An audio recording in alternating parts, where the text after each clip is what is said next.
ito ang disenyo ng negosyo ng kuryente. Yan ang negosyo na hindi nalulugi. At kung anong lugi niya, ang ginagawa dyan, pinapasagot sa mga consumer. Ang sarap maging negosyante ng kuryente. Alam nyo kasi napakalaking kalokohan ng Meralco at ng mga electric distributor, yung business model nila. Pag tinignan nyo yung mga bill ninyo, kung ano-ano mga charges ang nakalagay dyan na hindi natin maintindihan pare-parehas. Alam nyo ba na 3 beses inuulit-ulit yung paniningil ng VAT sa binabayaran nyo na bill? Una, generation. Ibig sabihin, pag lumikha ng 1 megawatt yung planta, yung halaga nun, binubuwisan. Pag dumaan yan sa mga distributor, may charge din yun, transmission charge. Ngayon, pag pumunta yan sa mga distributor, merong tinatawag na distribution charge. Binuwisan uli yun. 12% sa generation, 12% sa transmission, 12% sa distribution. May isa pang tinatawag, systems loss. Sabihin natin, 100 megawatt, dumaan ngayon sa mga linya ng kuryente, nabawasan ng 10 megawatt. So, 90 megawatt na lang. Yung nawalang yun, hindi binabayaran ng negosyante. O ano pa ho ang sinisingil sa inyo? Fit all, saka GEA all. Yung fit all, yan din yung isang sinisingil sa mga consumer para doon sa pagpapatayo ng mga bagong source ng kuryente. Ano ibig sabihin yan? Yung consumer ang nagbabayad doon sa mga proyekto ng gobyerno para pagserbisyuhan din daw yung mga consumer. Yung discount sa 4-piece, discount sa senior citizen, at lahat ng mga discount na binibigay ng gobyerno, hindi sinasagot ng gobyerno. Sinong sumasagot? Kayo po.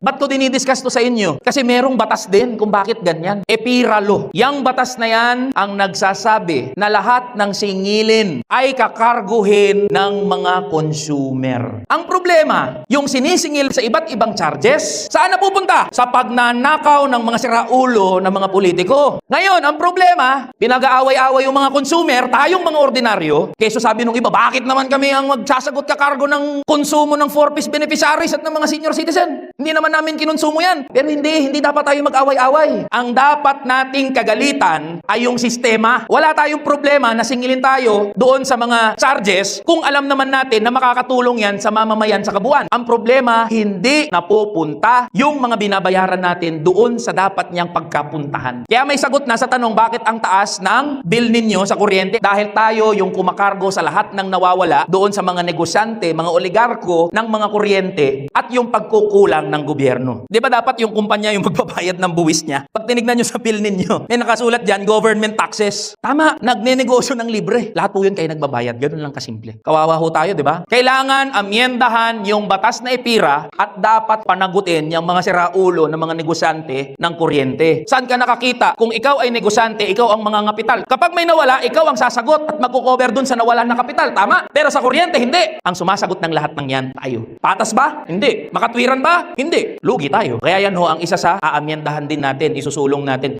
Tara na, kamanggagawa.